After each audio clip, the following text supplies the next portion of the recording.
कुछ साल पहले देश में डिजिटल पेमेंट की शुरुआत हुई थी, तो कुछ लोगों ने इसका खूब मजाक उड़ाया था। स्वच्छ भारत अभियान शुरू हुआ तो भी इन लोगों ने कहा कि ये सब भारत में चलने वाला नहीं है। देश गरीबों के लिए बैंकों में जनधन खाते खुलवा रहा था, योजना लेकर आया, उसका भी मजाक उड़ाया। कोविड के समय हमारे वैज्ञानिक स्वदेशी वैक्सीन लेकर आए तो उसका भी उपहास किया गया कि ये काम भी करेगा या नहीं। लेकिन अब देखिए, आज भारत डिजिटल पेमेंट में वर्ल्ड लीडर है। आज जनधन खाते हमारी इकोनॉमी की एक बड़ी ताकत है। वैक्सीन के क्षेत्र में भारत की उपलब्धि की दुनिया में चर्चा हो रही है। इसलिए आप युवाओं के पास अगर कोई नया आइडिया है तो याद रखें कि आपका उपहास हो सकता है, विरोध हो सकता है, लेकिन अगर अपने आइडिया पर आपको यकीन है तो उस पर टिके रहिए, उस पर भरोसा बनाए रखिए। आपकी सफलता मजाक बनाने वालों की सोच से कहीं बड़ी साबित होगी।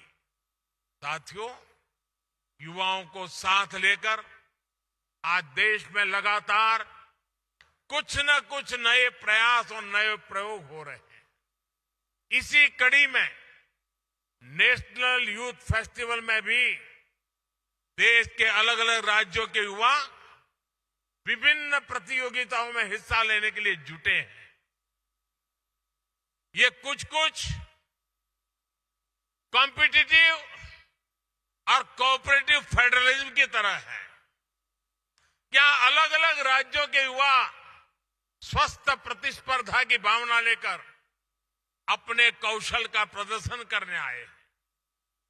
यहां ये ज्यादा महत्वपूर्ण नहीं है कि कौन जीता, क्योंकि हर स्थिति में जीत भारत की होगी।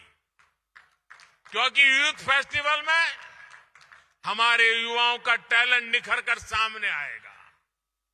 आप यहां एक दूसरे से कंपटीशन करने के साथ साथ एक दूसरे के साथ कोऑपरेट भी करेंगे। इसलिए तो कहा जाता है कि कंपटीशन तभी हो सकता है जब उसमें भाग लेने वाले एक नियम को पालन करवाने में एक दूसरे का सहयोग करें। हमें कंपटीशन और कोऑपरेशन की स्पिरिट को लगातार आगे बढ़ाना है। हमें हमारे हर लक्ष्य में ये सोचना है कि हमारी इस सफलता से देश कहां पहुंचेगा। आज देश का लक्ष्य है विकसित भारत, सशक्त भारत।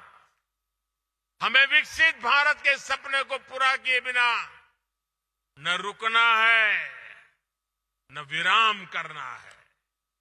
मुझे विश्वास है हर युवा इस सपने को अपना सपना बनाएगा।